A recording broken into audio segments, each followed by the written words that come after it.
Good morning, church. I hope you're doing well as I meet you this morning through this video. We have our last reading of the week today as we are doing the Year of the Word. And as you know, we've been in the Gospels, we've been reading stories about Jesus and his disciples and just tons of miracles and different things that he has done.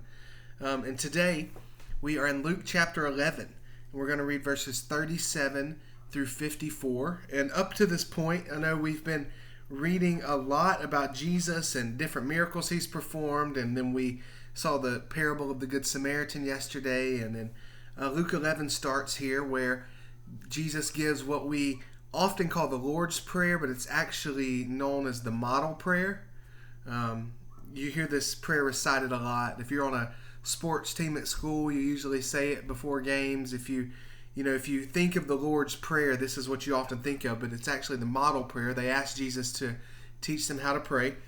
And that's the beginning of Luke 11. And then we go down and we see Jesus cast out some demons, and just a whole lot of crazy stuff happens there with Jesus casting out demons. And then Jesus starts speaking on a few different ideas. He talks about what it truly means to be blessed. He talks about the sign of Jonah.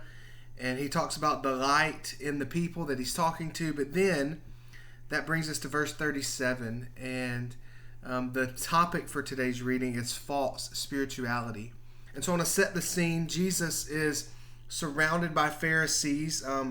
In part of this story, actually, a Pharisee invites him to his house, and he goes in, and it says he reclines at the table with him. But what's going on is Jesus is speaking, and these Pharisees are asking him questions. And we find out at the end of this chapter, they're actually asking him questions, trying to trip him up, trying to catch him in a lie, trying to find some fault within Jesus.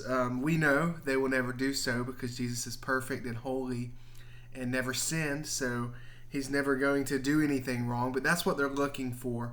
And so it says that first, starting off in verse 37, a Pharisee invited him to dine with him, so he went in and reclined at the table. And the Pharisee was shocked that Jesus didn't first wash his hands before dinner.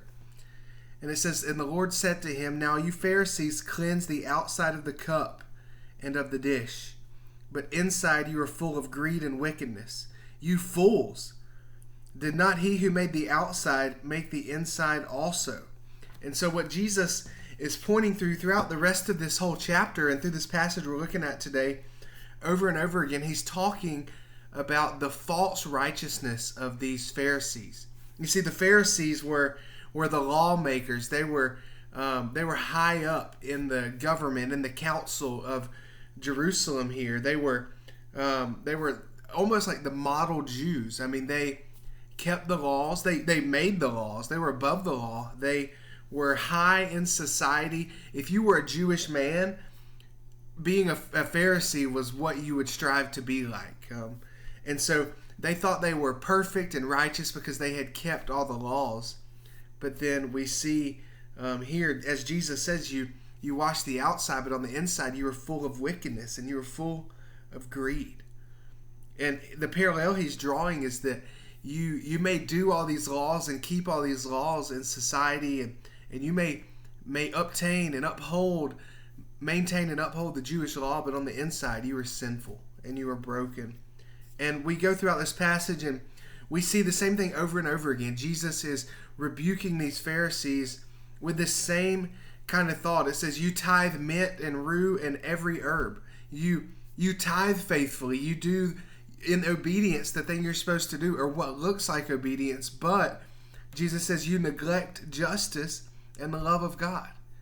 You see, the Pharisees were focused on their outward actions, when the reality is that the reason they were doing all these laws was not because of a change God had made in their life, not because of grace they had experienced, but it was because they thought by keeping these laws that they were righteous. They thought that they pleased God by keeping all of these laws and commandments. And here we see throughout this passage, Jesus over and over again is calling them out and showing them ways that they may keep the law, but in their hearts they're still broken.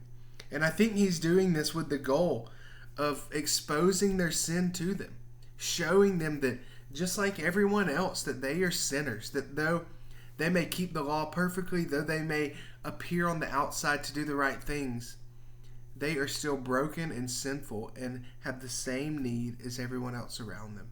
And so that's what you're going to read about today in here, but I think that applies to our lives in many ways. Specifically, we, in our society, especially here in the South, a lot of people believe that they're going to go to heaven because they're good people, because of they've done a certain amount of good things, because surely, they can look and find others that they're not as bad as. They can compare themselves to evil people, to King Nero or to Hitler, or to people who we know have done terrible things, and they say, oh, I'm not that bad, so surely I'll make it into heaven. And the reasoning behind that, the thought behind that, is that because of their works, because of their goodness, they're going to be granted salvation. That's the same thought that the Pharisees had here.